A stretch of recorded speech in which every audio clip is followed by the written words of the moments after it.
The CEO panics without an Arabic translator until the janitor's daughter takes over the meeting and uncovers the millionaire's fiancé's scams. Before we jump in, this story reached people in over 50 countries last week. Let's see how far it goes today. The December wind cut through downtown Chicago like a knife, carrying with it the bitter promise of the worst winter in decades. Marcus Wellington pulled his cashmere coat tighter as he stepped out of his black Mercedes, the warmth of the heated seats already a distant memory. At 52, he had built an empire worth $3 billion. But tonight, all that money couldn't warm the ice that had settled in his chest 3 years ago. "Mr. Wellington, the reservation is confirmed for 7:30, James Fletcher, his assistant, said as he closed the car door behind them. "The board members are already inside." Marcus nodded absently, his steel-grey eyes scanning the sidewalk ahead. The annual Christmas dinner with his investors had become a ritual he dreaded, but business demanded these performances. He was about to respond to James when something made him stop dead in his tracks. Huddled against the brick wall of the alley beside Romano's restaurant, a small figure sat trembling in the bitter cold, a little girl, no more than 7 years old, wearing a threadbare pink jacket that had seen better years. Her dark hair hung in tangles around a face that should have been rosy with childhood health, but instead was pale and gaunt. She clutched a raggedy stuffed rabbit to her chest, and Marcus could see her lips moving silently, as if she were telling the toy a secret. "Sir," James noticed his boss had stopped walking. "Is everything all right?" But Marcus wasn't listening. Something about the child pulled at him with a force he couldn't explain. Maybe it was the way she held her stuffed animal, or the determined set of her small shoulders despite the cold. Whatever it was, his feet were moving toward her before his mind could catch up. "Sweetheart," Marcus said softly, crouching down so he was at eye level with the girl. "What are you doing out here all alone?" The child looked up, and Marcus felt his breath catch. Her eyes were the deepest brown he'd ever seen, filled with an intelligence that seemed far too old for her young face. Those eyes reminded him of someone, though he couldn't quite place who. "I'm waiting," she said simply, her voice barely audible over the wind. "Waiting for what, honey?" "For my mama to come back." The words were spoken with such quiet conviction that Marcus felt his heart squeeze painfully. She said she'd be right back, but that was. The little girl paused, her brow furrowing as she tried to count. That was when the sun was up high. Now it's dark. Marcus glanced at his Rolex. It was nearly 7:15 in the evening. "What's your name, sweetheart?" "Lily Thompson." She pulled her stuffed rabbit closer. "This is Mr. Whiskers. He's not scared of the dark, so I'm not scared either." "That's very brave of both of you." Marcus felt something shift inside his chest, a warmth he hadn't experienced in years. "Lily, I don't think your mama is coming back tonight. Do you have somewhere warm to go?" Lily's lower lip trembled slightly, but she lifted her chin with remarkable courage. "Aunt Betty said I could sleep in the alley if I was quiet. She has friends over and they don't like kids." The casual way she said it hit Marcus like a physical blow. This child was living in conditions no human being should endure, let alone a 7-year-old. He thought of his own home, with its 23 rooms and 7 fireplaces, all empty and echoing with memories. "Mr. Wellington," James whispered urgently. "The dinner." Marcus held up a hand without taking his eyes off Lily. "Tell me, Lily, when was the last time you had something to eat?" She considered this seriously. "Yesterday, I think. Aunt Betty made mac and cheese, but it was the kind from the box, and she forgot to add milk, so it was kind of crunchy." That was it. Marcus stood up, his decision made with the swift certainty that had built his business empire. "Lily Thompson." "Odi," he said, extending his hand toward her. "Would you like to have dinner with me and my friends tonight? Real dinner, with warm food and hot chocolate?" Lily stared at his outstretched hand as if it might disappear if she looked away. "You really mean it?" "I never say anything I don't mean. But I'm all dirty. And my clothes aren't fancy like yours." Marcus's throat tightened. "You're perfect exactly as you are. What do you say? Will you join us?" For a moment, Lily didn't move. Then, slowly, she reached out and placed her small, cold hand in his large, warm one. The moment their skin touched, Marcus felt something he thought was lost forever, a sense of purpose that had nothing to do with quarterly profits or market shares. "Okay," Lily whispered, "but can Mr. Whiskers come too?" "Mr. Whiskers is absolutely invited." As Marcus led Lily toward the restaurant, James falling into step behind them with obvious bewilderment, the little girl looked up at him with those impossibly deep brown eyes. "Mr. Marcus." "Yes, sweetheart." "Are you an angel?" "Aunt Betty says angels sometimes look like regular people." Marcus stopped walking for a moment, overwhelmed by emotions he thought he'd buried forever. "No, Lily. I'm just a man who needed to meet a very brave little girl tonight." What Marcus couldn't know, as they walked through the golden light spilling from Romano's windows, was that this single act of kindness would unravel secrets buried for years, threaten everything he thought he knew about his past, and ultimately lead to a choice that would define the rest of his life. The maitre d' at Romano's had seen many things in his 30 years of service, but a billionaire CEO walking in with a homeless child was definitely a first. The warm air of Romano's restaurant enveloped them like a velvet blanket as Marcus guided Lily through the mahogany doors. The contrast from the bitter December cold was so stark that Lily gasped, her small body visibly relaxing for the first time since Marcus had found her. "Good evening, Mr. Wellington," the maitre d', Giuseppe Romano, greeted them with practiced elegance before his eyes fell on Lily. Giuseppe's professional composure faltered for just a moment, but years of serving Chicago's elite had taught him to roll with the unexpected. "Your usual table is ready, sir." "Actually, Giuseppe, I'll need a child's menu as well tonight." Marcus's hand rested protectively on Lily's shoulder, "and perhaps a warm cup of hot chocolate to start." "Of course, sir. Right away." As they were led toward the private dining room where Marcus's business dinner was scheduled, Lily's eyes grew wide with wonder. She had never seen anything like Romano's, with its crystal chandeliers casting rainbows across cream-colored walls, adorned with original oil paintings. The thick carpet beneath her worn sneakers felt softer than any bed she'd ever known. "It's like a palace," she whispered to Mr. Whiskers, holding her stuffed rabbit so he could see too. The private dining room fell silent as Marcus entered with Lily. 5 of Chicago's most powerful investors sat around a table set with fine china and sterling silver, their faces displaying varying degrees of shock and confusion. These were men who controlled billions in assets, who could buy and sell companies on a whim, and they were utterly unprepared for this moment. "Gentlemen," Marcus said calmly, pulling out a chair for Lily right beside his own seat at the head of the table. "I'd like you to meet Miss Lily Thompson. She'll be joining us for dinner tonight." Robert Ashford, a stern man in his 60s who controlled half the real estate in downtown Chicago, was the first to find his voice. "Marcus, what exactly is going on here?" "We're having dinner, Robert. Just as planned." Marcus's tone carried that unmistakable edge that had made him one of the youngest billionaires in America. "Lily, these are my business associates. Gentlemen, Lily is my guest, and I expect her to be treated with the same respect you'd show any other dinner companion." Lily climbed onto her chair, which was so large her feet dangled several inches from the floor. She placed Mr. Whiskers carefully on the table beside her plate, arranging his small paws just so. "Hello," she said politely, her voice small but clear. "Thank you for letting me eat with you. I promise I'll use my best manners." The simple grace of her words hit the room like a thunderbolt. These men, accustomed to corporate warfare and ruthless negotiations, found themselves face to face with pure, unguarded innocence.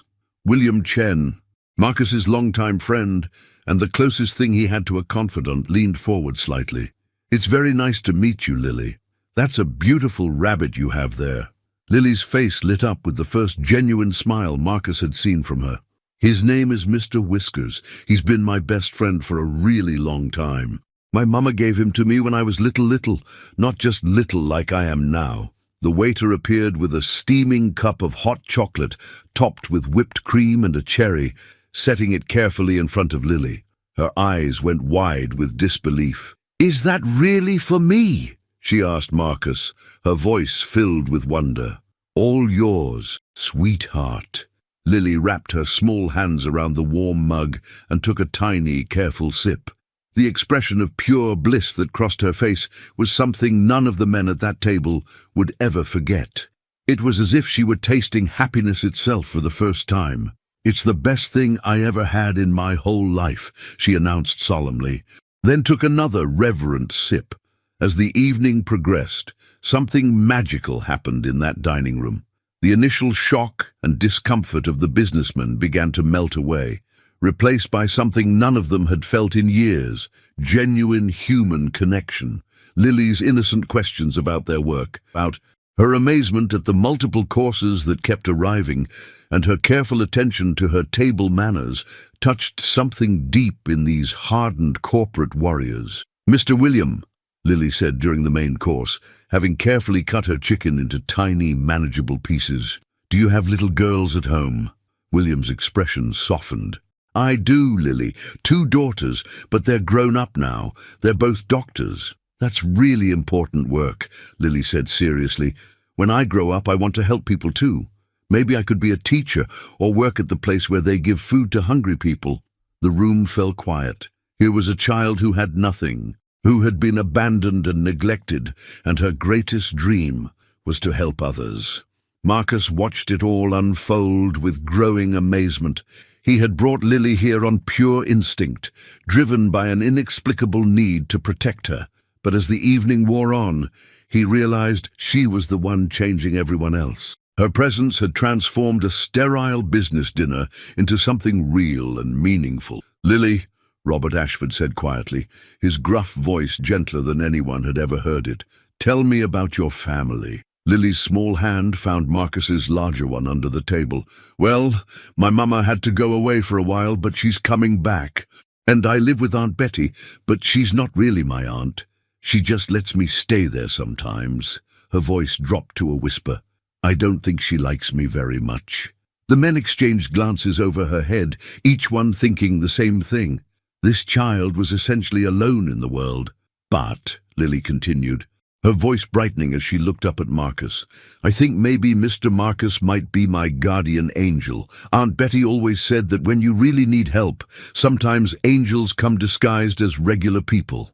Marcus felt his throat tighten. 3 years ago, he had lost everything that mattered to him. He had convinced himself that he was beyond redemption, that his heart had frozen solid in his chest. But this little girl, with her unwavering faith and boundless capacity for hope, was melting that ice, one smile at a time. As dessert was served, a chocolate mousse that made Lily gasp with delight, Marcus made a decision that would change both their lives forever. But he had no idea that in a few short hours, a phone call would reveal a truth so shocking it would shake the very foundation of everything he thought he knew about his past, and about the little girl who had wandered into his life on the coldest night of the year. The grandfather clock in Romano's lobby chimed 10:30 as the dinner finally wound down. Lily had fallen asleep in her chair, her small head resting against Marcus's arm. Mr. Whiskers clutched protectively in her arms. The sight of the exhausted child touched something primal in every man at that table. "Marcus," William Chen said quietly, so as not to wake Lily, "what's your plan here? You can't just take a child home without proper procedures." Marcus looked down at Lily's peaceful face, noting the dark circles under her eyes and the way she instinctively curled toward him for warmth and protection. "I know exactly what I'm doing, William. For the first time in 3 years, I know exactly what I'm doing." Robert Ashford, who had been unusually quiet since Lily's comment about helping hungry people, cleared his throat. "That Aunt Betty she mentioned, someone needs to check on that situation. A child living in an alley." He trailed off, his own memories of growing up in poverty clearly surfacing. "Already handled," Marcus said, pulling out his phone. "James made some calls during dinner. Betty Morrison isn't Lily's legal guardian. She's just been letting the child stay there sporadically. Lily's mother, Sarah Thompson, has been missing for 6 weeks. The authorities haven't been notified because there's no one to report it. The men sat in stunned silence. They had just spent 3 hours with a child who had been essentially abandoned, and she had shown more grace and gratitude than most adults they knew. Marcus gently scooped Lily into his arms, careful not to wake her. She stirred slightly, murmuring something about chocolate mousse before settling back into sleep. "Gentlemen, we'll continue our discussion about the Morrison project tomorrow. Tonight, I have more important matters to attend to." As Marcus carried Lily toward the exit, James appeared with a concerned expression. "Sir, we have a problem. Mrs. Morrison, Lily's Aunt Betty, she's gone. Neighbors say she packed up and left about an hour ago. Apparently, she owed money to some dangerous people." Marcus felt his jaw clench. "So she just abandoned Lily completely." "It appears so, sir, but there's more." James lowered his voice. "I had our private investigator do a preliminary background check on Sarah Thompson, Lily's mother. Sir, you need to see this." They settled into the back of Marcus's Mercedes, Lily still sleeping peacefully across his lap. James handed him a manila folder with trembling hands. "Sir, Sarah Thompson's maiden name was Sarah Wilson. She worked as a pediatric nurse at Chicago General Hospital until 7 years ago, when she suddenly quit and disappeared." Marcus opened the folder, and his world shifted on its axis. The photograph paperclip to the first page showed a young woman with dark hair and the deepest brown eyes he'd ever seen. Eyes identical to Lily's. But it wasn't just the resemblance that made his breath catch. He knew this woman. "Dear God," Marcus whispered, his hands shaking as he stared at the photo. "Sarah Wilson. I remember her." 8 years ago, Marcus had been in a near-fatal car accident. He'd spent weeks in Chicago General's intensive care unit, drifting in and out of consciousness. During his recovery, there had been a night nurse who had sat with him during his worst moments. When the pain medications weren't enough and the nightmares from the accident consumed him, Sarah Wilson had been more than a nurse. She had been his lifeline. Her gentle voice had talked him through panic attacks. Her steady presence had kept him grounded when he thought he was losing his mind. They had talked for hours during those long nights when sleep wouldn't come. And then, when he was well enough to leave the hospital, he had tried to find her to thank her properly. But she had quit just days before his discharge, leaving no forwarding address. "James," Marcus said, his voice barely controlled, "what else does the report say?" "Drill. Sarah Thompson gave birth to a daughter 8 years ago. The father is listed as unknown on the birth certificate." Marcus did the math quickly. Lily was 7 years old. Sarah had quit her job 7 years ago. The timing was... "Sir, there's more." I took the liberty of having the investigator dig deeper into Miss Thompson's disappearance. It wasn't random. 3 men were seen forcing her into a car 6 weeks ago. Street cameras caught part of the license plate, but the investigation stalled because no one reported her missing. Lily stirred in Marcus's arms, her small hand reaching up to touch his face. "Mr. Marcus," she whispered sleepily, "are we going home?" Home. The word hit him like a physical blow. When was the last time his house had felt like a home? When was the last time anyone had waited for him there? "Yes, sweetheart, we're going home." But even as he said the words, Marcus's mind was racing. The brown eyes, the timing, Sarah's sudden disappearance from the hospital right after Lily's birth. It couldn't be a coincidence, could it? "James, I need you to contact Dr. Harrison at Chicago General immediately. I don't care what time it is. I need to know everything about Sarah Wilson's employment there 8 years ago. Sir, it's nearly 11 o'clock. Now, James." As they pulled into the circular drive of Marcus's Lakeshore Drive mansion, Lily woke fully and pressed her face to the window. "Is this really where you live?" she asked in wonder. "It is, and tonight it's where you live too." But as Marcus carried Lily up the steps to his front door, he couldn't shake the feeling that he was about to uncover a truth that would change everything. The little girl in his arms might be more than just a homeless child he'd rescued from the cold. She might be the daughter he never knew he had. The thought should have terrified him. Instead, for the first time in 3 years, Marcus Wellington felt something he'd thought was lost forever: hope. As they stepped into the warmth of his home, neither of them could have imagined that in just 12 hours, a DNA test would confirm Marcus's growing suspicions, and a desperate phone call would reveal that Lily's mother was still alive and in terrible danger. The clock on the mantelpiece chimed 11 times. As Marcus carried his possible daughter toward a future neither of them could have imagined that morning. The Wellington mansion stood like a beacon against the December darkness, its windows glowing warmly as Marcus carried Lily through the grand foyer.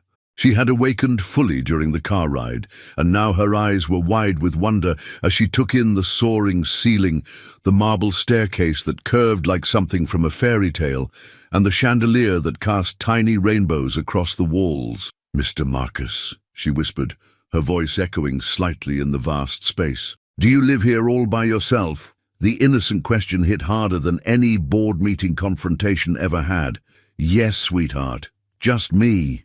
But it's so big. Don't you get lonely?" Marcus paused on the first step of the staircase. "Out of the mouths of babes. Sometimes I do." Maria Santos, Marcus's housekeeper for the past 15 years, appeared at the top of the stairs. At 62, Maria had seen Marcus through his rise to power, his marriage, his devastating loss 3 years ago, and his subsequent retreat into isolation. But she had never seen him carry a child into their home. "Mr. Wellington," she said softly in her gentle Mexican accent, "I prepared the blue guest room as you requested." "Thank you, Maria. This is Lily. She'll be staying with us." Maria's experienced eyes took in everything: the child's worn clothes, her thin frame, the way she clung to both Marcus and her stuffed rabbit, and most importantly, the way Marcus held her with a tenderness Maria hadn't seen from him in years. "Welcome, Misha," Maria said warmly, extending her hand to Lily. "I'm Maria, and I help take care of this big house." Lily looked up at Marcus for permission before taking Maria's hand. "Thank you for letting me stay. I'll try to be very good and not make any messes." "No, oh, sweet child," Maria murmured, her heart breaking at the formal politeness of a 7-year-old who had clearly learned to make herself invisible to avoid trouble. The blue guest room had been transformed in the hour since Marcus's phone call. Maria had somehow found soft pink pajamas in Lily's size, had filled the room with extra pillows and blankets, and had even managed to locate a collection of children's books from somewhere in the mansion's many rooms. "This is all for me?" Lily asked, setting Mr. Whiskers carefully on the massive 4-poster bed. "All yours," Marcus confirmed, sitting on the edge of the bed beside her. "Lily, I want you to know something important. You're safe here. You don't have to worry about being good enough or quiet enough or small enough. You can just be yourself." Lily looked at him with those impossibly deep brown eyes, Sarah's eyes. But what if myself is too much trouble? The question revealed more about her young life than 1,000 caseworker reports could have. Marcus felt something fierce and protective surge through him, an emotion so powerful it took his breath away.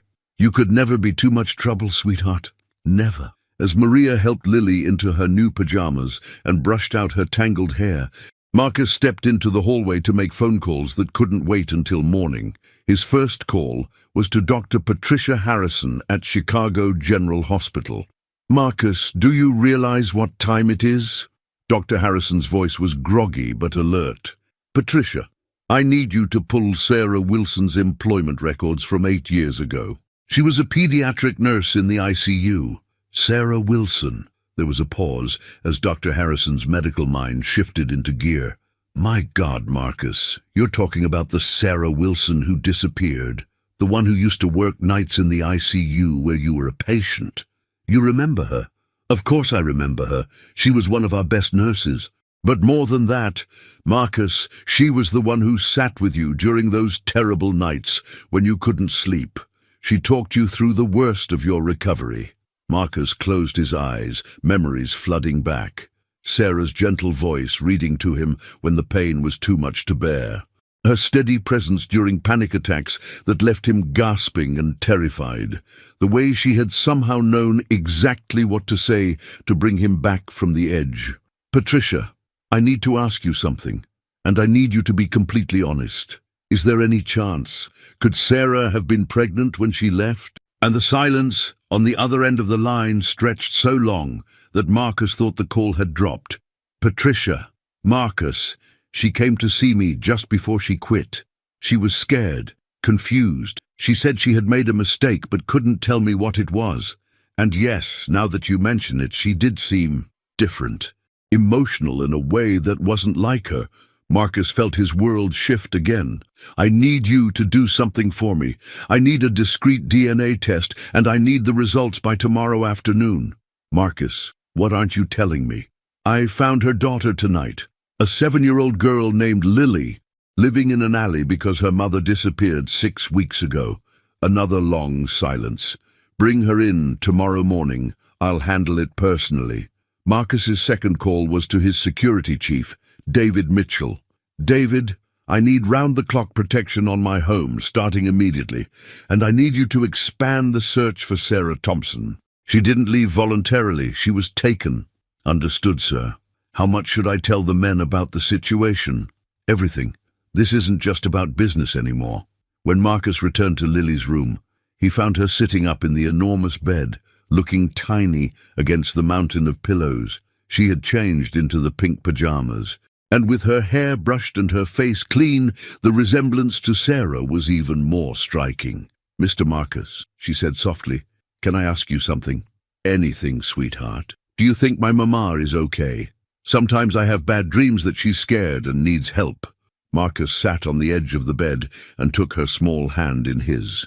"I think your mama loves you very much, and I think she would do anything to get back to you, and I want you to know that I'm going to do everything in my power to find her." "Promise?" "I promise." As Lily settled down to sleep, clutching Mr. Whiskers close, she looked up at Marcus with complete trust. "I'm glad I met you tonight. I think maybe you needed a friend as much as I did." Marcus felt tears prick his eyes. "I think you're absolutely right." He was about to turn off the light when Lily spoke again, her voice already thick with sleep. "Mr. Marcus, when I was really little, my mama used to tell me stories about my daddy.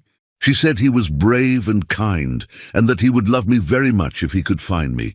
Do you think he's still looking for me?" Marcus's breath caught in his throat. "I think any father would be lucky to have a daughter like you, Lily. Sweet dreams." As he closed the door softly behind him, Marcus realized that tomorrow's DNA test might just confirm what his heart already knew, and if it did, he would move heaven and earth to find Sarah and bring their family together. But first, he had to prepare for the possibility that he was about to become a father to a 7-year-old girl who had already stolen his heart completely. To 5, Marcus barely slept that night. He spent hours in his study, staring at Sarah's photograph and trying to piece together memories from 8 years ago. Every detail seemed crucial now.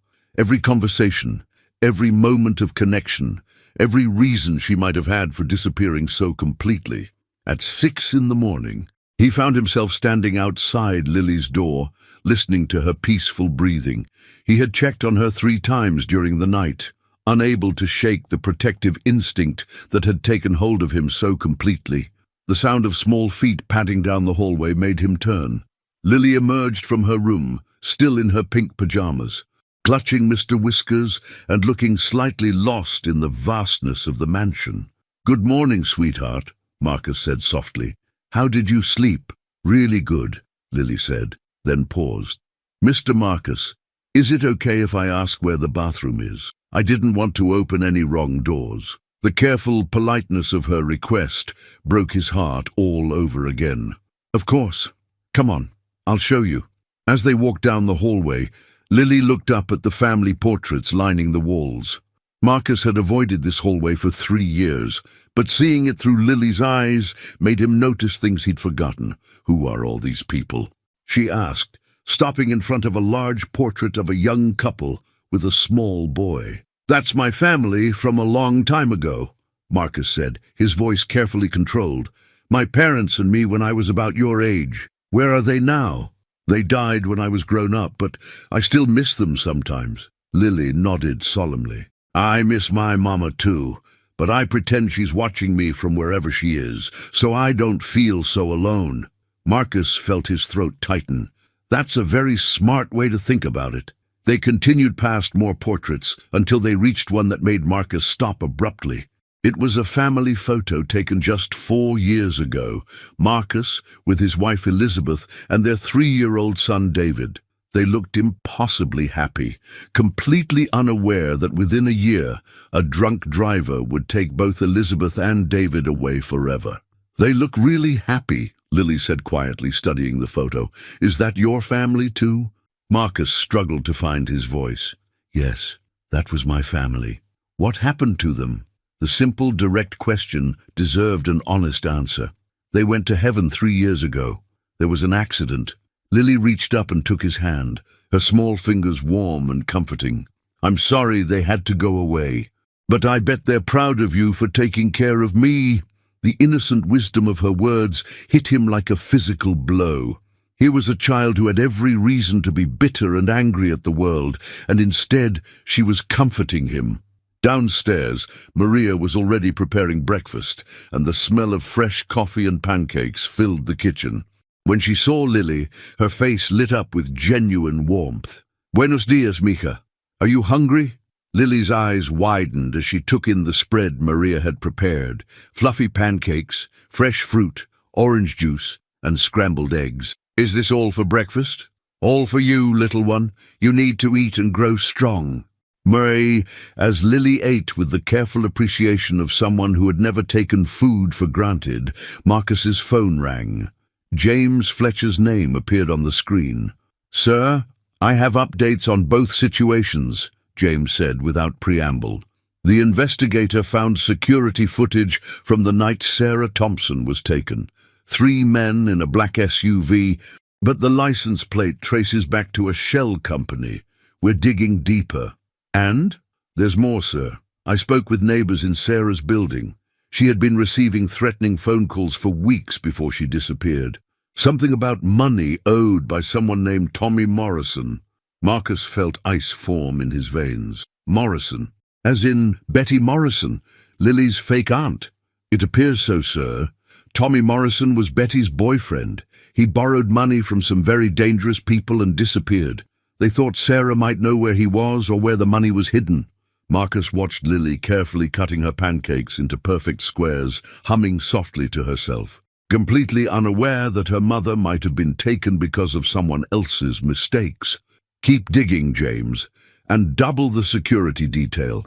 If these people are still looking for Tommy Morrison, they might come looking for Lily.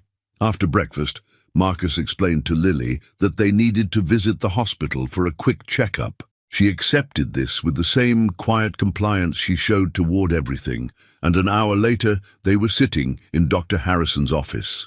Lily, I'm going to take a tiny bit of your blood just to make sure you're healthy, Dr. Harrison explained gently. It won't hurt much. And then Mr. Marcus is going to take you somewhere fun while we wait for the results. Will it help find my mama?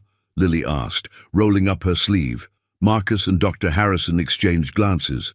It might help us understand some important things, Marcus said carefully. The blood draw was quick, and Lily was brave throughout, only wincing slightly when the needle went in. Dr. Harrison promised to call with results by late afternoon. Where would you like to go while we wait? Marcus asked as they left the hospital. Lily thought seriously about this. Could we go to the library? I love books, but I haven't been able to read any new ones in a really long time. And the simplicity of her request touched him deeply. Here was a child who could have asked for toys or games or any number of expensive things, and she wanted books.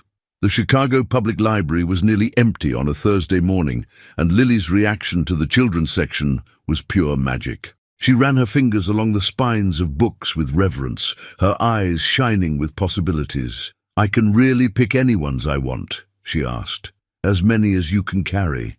For the next 2 hours, Marcus watched Lily lose herself in story after story. She read to him about brave princesses and talking animals, her voice growing more confident with each page. When she wasn't reading, she was carefully selecting books to take home, considering each choice with the gravity of someone making life-altering decisions. It was during this peaceful interlude that Marcus's phone rang with the call that would change everything. "Marcus, Doctor." Harrison's voice was tight with emotion. "The results are in. You need to sit down." "Just tell me, Patricia." "She's your daughter, Marcus. Lily is definitely your biological daughter." Marcus felt the world shift around him as he watched Lily sitting cross-legged on the library carpet, completely absorbed in a book about a little girl finding her way home. His daughter, the child he never knew existed, was his own flesh and blood. "There's more," Dr. Harrison continued. "I ran the blood work for other reasons too. Marcus, this child has been malnourished for months. Her vitamin levels are dangerously low, and there are signs of chronic stress that no 7-year-old should have. She's been through hell, and somehow she's still the sweetest child I've ever met." Marcus watched Lily turn a page, her small face serious with concentration, and felt something fundamental shift in his chest. This wasn't just about rescuing a homeless child anymore. This was about protecting his daughter, finding her mother, and somehow building the family he'd thought was lost forever. "Daddy!" Lily called out suddenly, and Marcus's heart stopped. But then he realized she was reading from her book, practicing the word as she sounded out the story. Soon, he thought, looking at the child who had unknowingly called him by the title he'd thought he'd never hear again. Very soon, that word would be meant for him. But first, he had to find Sarah and bring her home safely. His daughter deserved to have her mother back, and Marcus was going to move heaven and earth to make that happen. The drive home from the library was quiet, with Lily contentedly flipping through her stack of chosen books in the back seat. Marcus gripped the steering wheel tighter than necessary, his mind reeling from Dr. Harrison's confirmation. His daughter. 7 years of her life had passed without him knowing she existed. 7 years of her struggling while he had been building an empire that suddenly felt meaningless. "Mr. Marcus?" Lily's voice broke through his thoughts. "Are you sad about something?" Marcus glanced at her in the rearview mirror. Even at 7 years old, she was incredibly perceptive. "I'm not sad, sweetheart. I'm just thinking about some very important things. Sometimes when I think too hard, my head hurts. Mama used to say that feelings are too big for thinking, and sometimes you just have to let them be big." The wisdom in her words hit him like a physical blow. Sarah had taught her that. Sarah, who was somewhere out there, possibly hurt, definitely scared, not knowing that their daughter was safe. Back at the mansion, Marcus found James waiting in his study with a thick folder and a grim expression. "Sir, we have a breakthrough, but it's not good news." Lily had settled in the living room with Maria, who was teaching her to braid friendship bracelets. The domestic scene was so normal, so right, that Marcus had to force himself to focus on James's words. "Tommy Morrison is dead," James said bluntly. "Found in the Chicago River 3 weeks ago. The men who took Sarah don't know that yet." Marcus felt his blood run cold, which means they're still holding her, waiting for information she doesn't have about money that no longer exists. "Where is she, James?" "We tracked the shell company to a warehouse district on the south side. David Mitchell's team is already conducting surveillance. But, sir, these aren't amateur thugs. Victor Kozlov's organization doesn't leave loose ends." Marcus had heard of Kozlov, a man who controlled much of Chicago's underground lending operations with an iron fist and no conscience. The fact that Sarah had become entangled in his web through no fault of her own made Marcus's protective instincts surge with dangerous intensity. "I want a rescue plan in place by tonight, sir. With respect, this requires law enforcement. We can't just—" "We can, and we will." Marcus's voice carried the steel that had built his empire. "That's my daughter in there, James, and her mother. I don't care what it costs or what it takes." James paused mid-sentence, staring at his boss. "Your daughter, sir." The DNA results came back. "Lily is mine." For a moment, James was speechless. Then his expression shifted to something Marcus had rarely seen from his efficient assistant: pure emotion. "My God, sir, she's been alone all this time and you never knew. Which is why we're going to fix this tonight." A burst of laughter from the living room drew both men's attention. Through the doorway, they could see Lily showing Maria her finished friendship bracelet, a simple thing made of pink and blue threads that she had woven with intense concentration. "Mr. Marcus!" Lily called out when she spotted him. "Look what I made! Maria taught me how, and she said I could make one for my mama when she comes home." Marcus walked over and knelt beside her chair. The bracelet was slightly uneven, the work of 7-year-old fingers, but it was the most beautiful thing he'd ever seen. "It's perfect, sweetheart. Do you really think so? I want it to be special for her. I want to give her something nice when I see her again." Looking into her trusting brown eyes, Marcus made a decision that went against every careful instinct he'd developed over the years. This child deserved to know the truth, or at least part of it. "Lily, I need to tell you something very important. Can you sit with me for a minute?" She nodded solemnly, clutching her bracelet. "You know how you've been staying with me and how I've been taking care of you?" "Yes, you're the nicest person I ever met." Marcus felt his throat tighten. "Well, it turns out there's a very special reason why we found each other. Lily, I'm your daddy." For a long moment, Lily stared at him without speaking. Her small face went through a series of expressions: confusion, hope, disbelief, and finally a joy so pure it took Marcus's breath away. "You're my daddy? My real daddy?" "Yes, sweetheart, I'm your real daddy." Lily launched herself into his arms with such force that he nearly toppled backward. She buried her face in his neck, and he could feel her tiny body shaking. "I knew it," she whispered fiercely. "I knew you felt like family. That's why I wasn't scared with you." Marcus held her tightly, this miracle child he'd found and lost and found again. "I'm never going to let anything happen to you, Lily. Never. And we're going to find Mama and bring her home. We're going to find Mama and bring her home," he promised. As evening fell, Marcus tucked Lily into her bed, reading her 3 stories before she finally drifted off to sleep. She had insisted on keeping the friendship bracelet on her nightstand where she could see it, ready for the moment her mother returned. Downstairs, Marcus's security team was finalizing plans for an operation that would either reunite his family or destroy them all. The warehouse where Sarah was being held was heavily guarded, and Kozlov's men were known for their brutality. But as Marcus looked at the photo James had taken of Lily sleeping peacefully, her small hand still holding Mr. Whiskers, he knew he would face any danger to bring her mother home. What he didn't know was that at that very moment Sarah Thompson was staring out a grimy warehouse window at the Chicago skyline, wondering if her daughter was still alive, and praying to a God she wasn't sure was listening that somehow, somewhere, Lily was safe. The rescue would happen tomorrow. One way or another, this family would be whole again. The next morning came too early for Marcus, who had spent most of the night strategizing with his security team.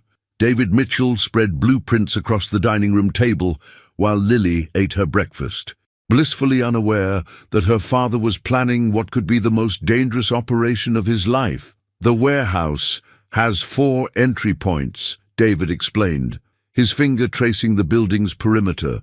"But Kozlov's men patrol in shifts. We have a 30-minute window during the guard change at 3 p.m. Marcus studied the satellite photos James had obtained. The building looked fortress-like, surrounded by chain-link fencing and security cameras.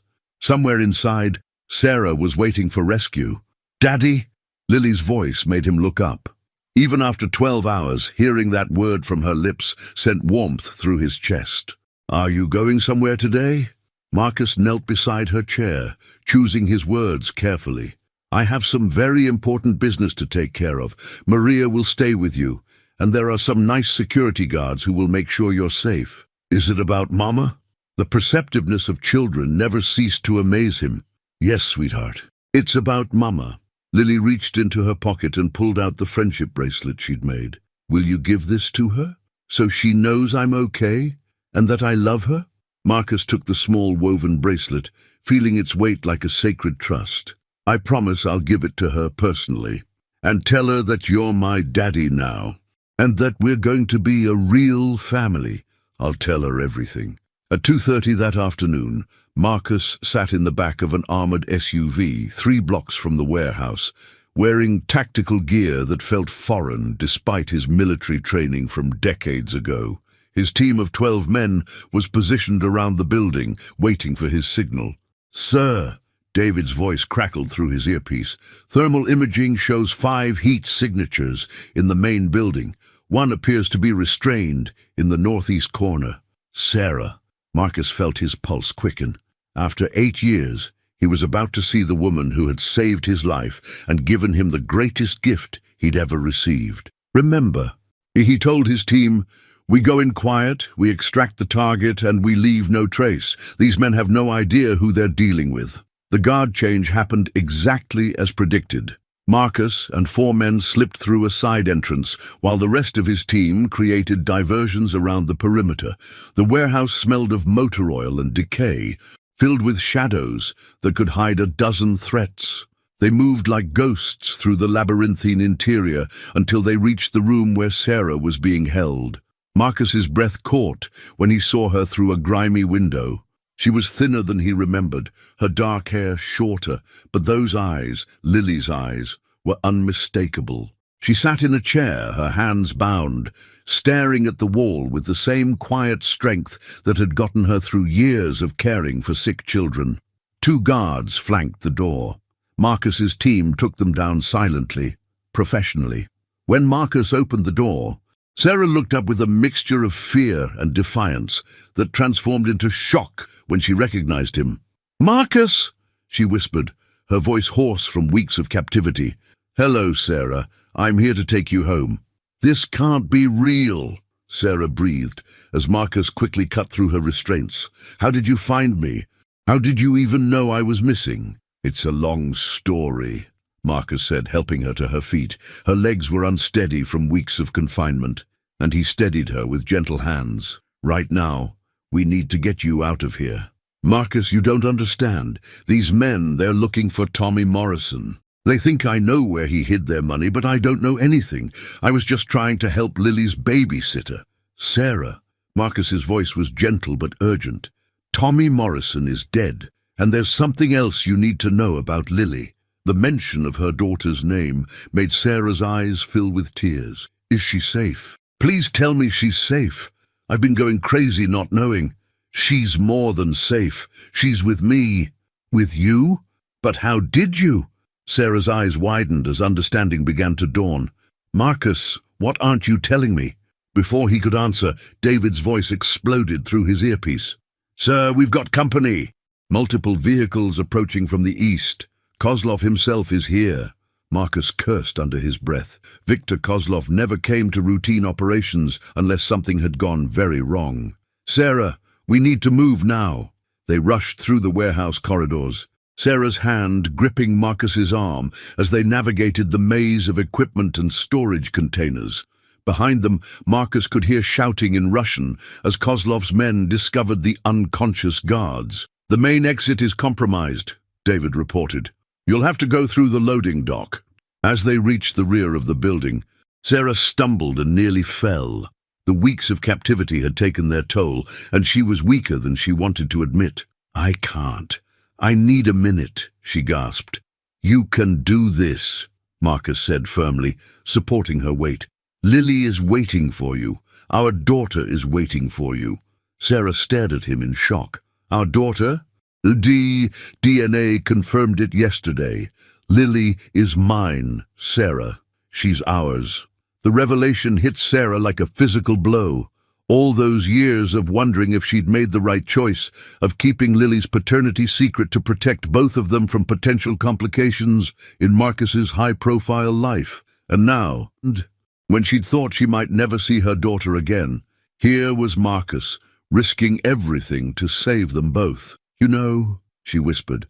"I know, and we'll talk about everything once we're safe. Right now, we need to focus on getting home to our little girl." The sound of their daughter's existence on his lips gave Sarah the strength she needed. They reached the loading dock just as David's team created an explosion on the opposite side of the building, drawing Kozlov's men away from their escape route. Marcus's SUV was waiting, engine running. James at the wheel, looking more nervous than Sarah had ever seen anyone look in her life. "Go, go, go!" Marcus shouted as they dove into the back seat. The vehicle lurched forward just as armed men rounded the corner behind them. Gunshots rang out, spiderwebbing the rear window, but they were already pulling onto the main road. "Is everyone okay?" James asked, his knuckles white on the steering wheel. Marcus checked Sarah for injuries, while she sat in stunned silence, processing everything that had happened. "We're good. Take us home."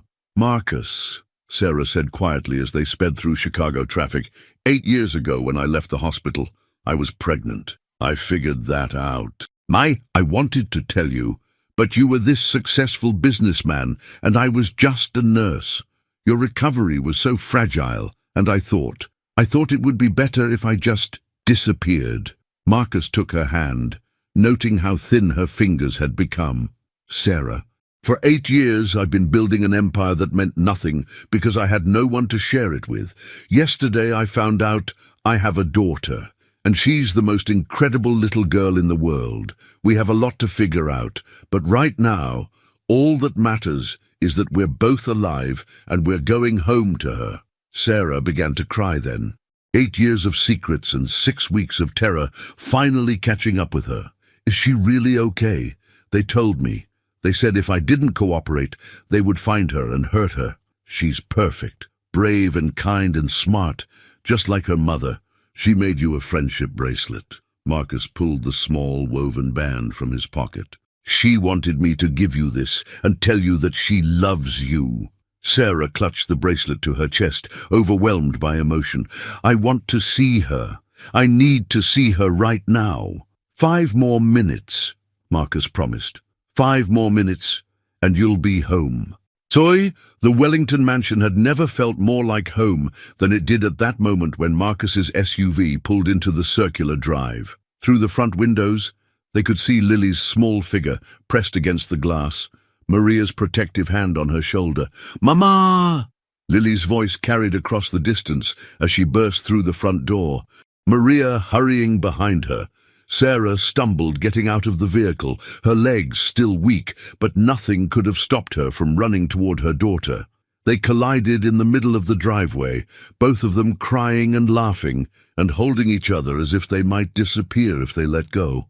"I missed you so much, baby girl," Sarah sobbed, running her hands through Lily's hair, touching her face, assuring herself that her daughter was real and whole and safe. "I knew you'd come back, Mama. I knew it. And guess what? I found Daddy.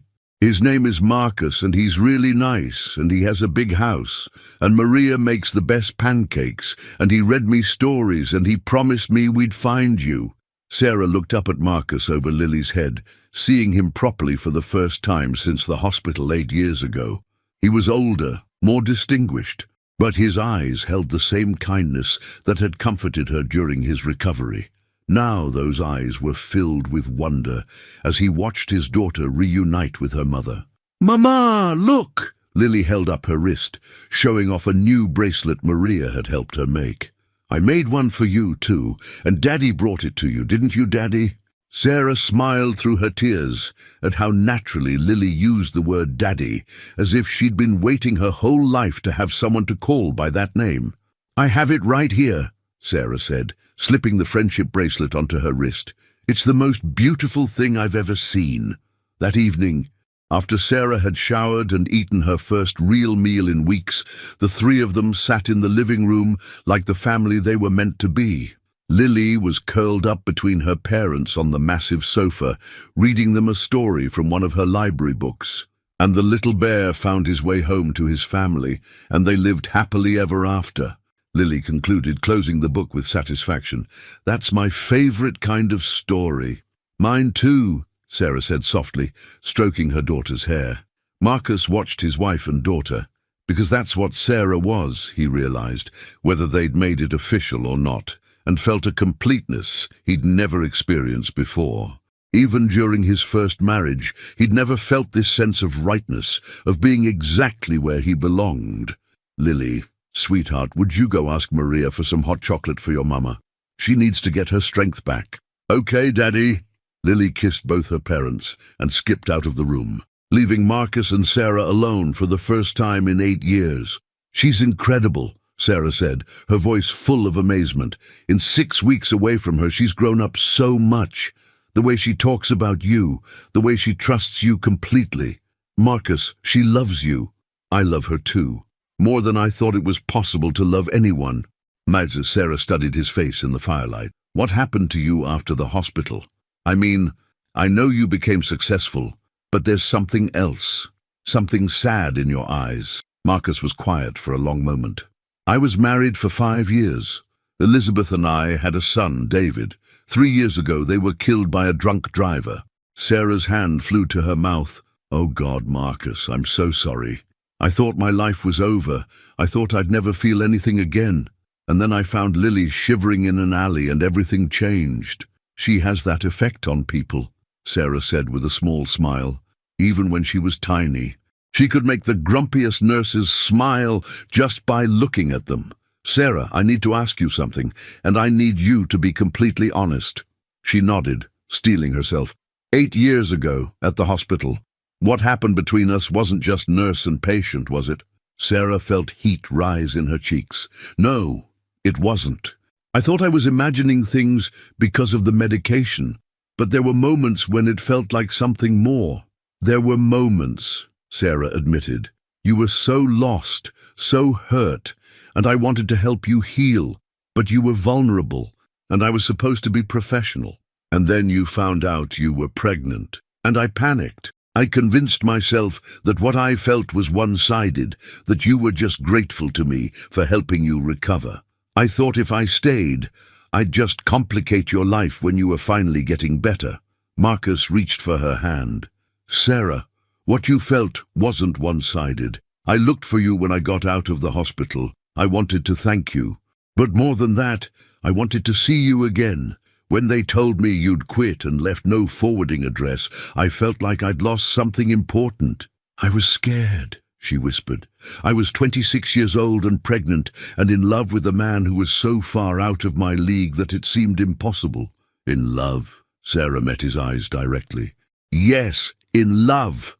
With you." The words hung in the air between them like a bridge neither had expected to cross. Marcus felt his heart racing as he processed what Sarah had just confessed. She had loved him 8 years ago, just as he had been falling for her during those long nights in the hospital. "Sarah," he began, but she held up her hand. "Wait, there's something else you need to know, something I should have told you years ago." Her voice was shaking now, and Marcus felt a cold dread settle in his stomach. "What is it?" "The night before I quit the hospital, I came to see you one last time. You were asleep, but I needed to say goodbye, even if you couldn't hear me." Marcus remembered that night vaguely. He'd been heavily medicated and drifting in and out of consciousness. "There was someone else in your room when I got there. A woman. She said she was your fiancée, Elizabeth." The mention of his late wife's name made Marcus stiffen. "Elizabeth was never my fiancée 8 years ago. We didn't even meet until 6 years ago." Sarah's face went pale. "Marcus, she knew things about you, personal things. She told me you were going to propose to her as soon as you recovered, that she was just waiting for the right moment to announce your engagement publicly." "That's impossible. Elizabeth and I didn't meet until 2018. At a charity function. We were married in 2019. She showed me a ring," Sarah continued, her voice barely above a whisper. "A huge diamond. She said you bought it before the accident and that she was keeping it safe until you were well enough for the proposal." Marcus felt the world tilting around him. What did this woman look like? Blonde. About 30, very elegant. She was wearing expensive clothes and she seemed possessive. "She told me that you had been together for 2 years before the accident and that my little crush was inappropriate and unprofessional." Dear God! Marcus stood up abruptly, pacing to the window. "Sarah, the woman you met wasn't Elizabeth. Elizabeth was a brunette, and she was barely 25 when we got married. She was still in graduate school 6 years ago. Then who? Marcus's mind was racing, pieces of a puzzle he'd never known existed clicking into place. I need to make a phone call. He stepped into his study and dialed Dr. Harrison's number, his hands shaking slightly. Patricia, I need you to think back 8 years ago. Was there a blonde woman who came to visit me regularly during my recovery? Someone who claimed to be my fiancée? There was a long pause. Marcus, you're going to think this is strange, but I've been meaning to talk to you about that time. There were some irregularities in your chart. Medications that were ordered but not by your attending physician. What kind of medications? Memory suppressants. Drugs that were designed to help trauma patients forget painful experiences, but they can also affect memory formation in general. Someone was giving you doses that weren't medically necessary. Marcus felt ice form in his veins. Who ordered them? That's what's strange. The orders came through official channels, but when I tried to track them down last month for a research project, the paperwork had been altered. Someone with access to our computer systems had covered their tracks. Patricia, the blonde woman. I remember her. She was very convincing, very authoritative. She had medical knowledge, knew how to talk to staff. We all assumed she was who she said she was. Marcus ended the call and returned to the living room, where Sarah was waiting with growing concern. Marcus, you look like you've seen a ghost. Sarah, I think someone deliberately sabotaged our relationship 8 years ago. Someone who wanted to make sure you disappeared from my life permanently. But why? Who would do something like that? Before Marcus could answer, Lily came running back into the room, followed by Maria carrying a tray of hot chocolate. Mama, Maria says we can make cookies tomorrow if you're feeling better, Lily announced, climbing back onto the sofa. Marcus and Sarah exchanged glances over their daughter's head. Whatever conspiracy had kept them apart for 8 years, whoever had manipulated their lives with such calculated cruelty, it would have to wait. Right now, their family was together, and that was all that mattered. But as Lily chatted excitedly about cookie recipes and Christmas decorations, Marcus's mind was already working on the problem. Someone had gone to elaborate lengths to separate him from Sarah, to make sure their daughter grew up without a father. Someone with medical knowledge, computer access, and enough money to orchestrate a sophisticated deception, someone who might still be a threat to his family. The revelation would have to wait until tomorrow. Tonight was for healing, for reconnecting, for being the family they should have been all along. But tomorrow, Marcus Wellington was going to find out who had stolen 8 years from them. And he was going to make sure they paid for every single day his daughter had spent without him. The next morning, Marcus was in his study before dawn, surrounded by files and computer printouts that James had worked through the night to compile. The pieces of the puzzle were starting to form a picture, and it was more disturbing than he had imagined. "Sir," James said quietly, not wanting to wake the house, "you're not going to believe what we found." Marcus looked up from a stack of hospital records. "Try me. The blonde woman who visited you 8 years ago? Her name was Dr. Victoria Blackwood. She was a psychiatric resident at Chicago General, but she was dismissed 3 months after your discharge for unethical conduct." "What kind of unethical conduct?" "Experimental drug trials on patients without proper consent, manipulating medical records. The investigation was quietly buried because her father sits on the hospital's board of directors." Marcus felt his blood run cold. "Her father? Richard Blackwood. He owns Blackwood Pharmaceuticals, one of the largest medical supply companies in the Midwest. They've been trying to get exclusive contracts with Wellington Industries for years." The implications hit Marcus like a physical blow. Victoria Blackwood hadn't been a random visitor. She'd been conducting some kind of elaborate scheme, possibly to manipulate him while he was vulnerable, potentially to gain access to his business empire through a romantic relationship. Where is she now?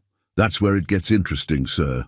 Dr. Victoria Blackwood died in a car accident 4 years ago, but her medical license shows activity up until last month. Someone's been using her identity. It appears so. And, sir, There's more. The car accident that killed your wife and son 3 years ago? Marcus felt the room spin around him. What about it? The drunk driver. Michael Torres had no history of alcohol abuse. His blood alcohol level was consistent with someone who had been drugged, not someone who had been drinking. The case was closed quickly because Torres died in the crash, but the investigating officer noted several inconsistencies in his report. You're telling me Elizabeth and David were murdered? I'm telling you that someone has been manipulating your life for years, sir. Someone who wanted to keep you isolated and vulnerable. The sound of footsteps in the hallway made both men look up. Sarah appeared in the doorway, wearing one of the robes Maria had found for her, her hair still damp from the shower. I'm sorry. I heard voices and wanted to make sure everything was okay. Marcus stood up, his mind reeling from James's revelations. Sarah, we need to talk. All of us. 20 minutes later, they were seated around the kitchen table while Lily ate breakfast and chattered about the snow that had started falling outside. Sarah listened in growing horror as Marcus explained what they had discovered. So, this Victoria Blackwood deliberately separated us, and then years later, she may have been involved in killing your first family. Sarah kept her voice low so Lily wouldn't overhear. It's looking that way. The question is why? Daddy, Lily said suddenly, looking up from her pancakes. Who's the lady in the picture? Marcus and Sarah both turned to see what she was talking about. Lily was pointing at James's tablet, which displayed a driver's license photo of Dr. Victoria Blackwood. Where did you see her, sweetheart? Marcus asked gently. She came to Aunt Betty's house a few weeks before Mama went away. She was asking lots of questions about Mama and about me. Aunt Betty told her to go away, but she left her a lot of money. Marcus and Sarah exchanged horrified glances. Victoria Blackwood, or whoever was using her identity, had been tracking their family. She had known about Lily's existence. Lily, this is very important, Sarah said carefully. What kind of questions was she asking? She wanted to know about my daddy, if Mama ever talked about him. She asked Aunt Betty if we had any pictures or papers that Mama kept, and she asked where Mama worked. The timeline was becoming clear. Someone had been systematically gathering information about Sarah and Lily, and 6 weeks later, Sarah had been kidnapped. It wasn't a random crime related to Tommy Morrison's debts. It had been a targeted attack designed to separate Lily from her mother. Sir, James said quietly, if Dr. Blackwood is still alive, and she's been orchestrating all of this, then your family is still in danger. Not anymore, Marcus said with deadly calm. James, I want every security measure we have protecting this house, and I want a full investigation into Dr. Victoria Blackwood, her father, and anyone connected to either of them. Already in progress, sir. Good. Because whoever this woman is, whatever she wants from us, she made one critical mistake. What's that, sir? Marcus looked at his daughter, who was now making shapes in her syrup while humming contentedly, completely unaware that she was the center of a conspiracy that had torn her family apart for years. She underestimated how far I'll go to protect my family. As if sensing the tension in the room, Lily looked up and smiled at both her parents. Are we going to decorate the Christmas tree today? It's only 2 weeks until Christmas, and I've never had a real Christmas tree before. Marcus and Sarah both felt their hearts break a little at that innocent statement. How many Christmases had their daughter spent without the family she deserved? We're going to have the most beautiful Christmas tree you've ever seen, Marcus promised her. And they would. But first, he was going to make sure that whoever had stolen 8 years from their family would never threaten them again. 1 week later, the Wellington mansion was transformed into a Christmas wonderland.